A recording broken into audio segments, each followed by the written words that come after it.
Hare Krishna, Hari ball, Radhe Radhe. Welcome to religion of সনাতন channel. তো আজকে আমি কোথায় গিয়েছিলাম? আজকে বগুড়ার মধ্যে দুপচাচিয়া থানায় গিয়েছিলাম এবং সেখানে ভোগরাগ হয়েছে, অর্থাৎ মহাপ্রভু ভোগ নিবেদন করেছে এবং সেটা কে মেনটেন করছে? ইসকন থেকে, ঢাকা থেকে প্রভুরা আসছিল। তো আমরা এখন ভোগারতির সময় প্রভুদের নৃত্য দেখার জন্য সবাই অধীর আগ্রহে বসেছিল বা দাঁড়িয়েছিল, দেখতেছিল হরি বল। আপনারাও সেটা পছন্দ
এবং আপনারা অনেকেই সহযোগিতা করেছেন। প্রসাদ সেই বিধান আমাদের এই প্রোগ্রাম করতে আমরা এখানে দেখেন কত প্রকার আইটেম, আপনারা আশীর্বাদ করবেন। কত সুন্দর আপনাদের মাঝে আমরা যেন আরো ভালো কিছু আয়োজন করতে পারি, সেই হিসাবে আপনাদের পক্ষ থেকে আপনার বিনতি অনুরোধ, আমাদেরকে যদি কৃষ্ণ ভবনান্বিত সহযোগিতা করেন তাহলে আমরা সারা পৃথিবীকে এই কৃষ্ণ ভবনান্বিত গড়ে তুলতে পারবো, যেটা আদর্শ সমাজ। তো হরিবল, আপনারা দেখুন আসলে কিভাবে সেই জায়গায় অনুষ্ঠানটি সম্পূর্ণ হলো এবং ভক্তরা কিভাবে প্রসাদ পাচ্ছে। হরিবল।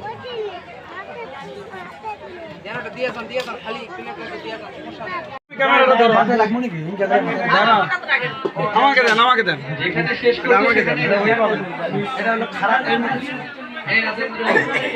ছবি মেড বাই মি। হরে কৃষ্ণ। নষ্ট করবে কিন্তু বেশি দিন।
হরে কৃষ্ণ। যে সকল ভক্তরা অপেক্ষায় আছেন তাদের কাছে আমি আবারও ক্ষমা চাচ্ছি, একটু অপেক্ষা করেন, একটু।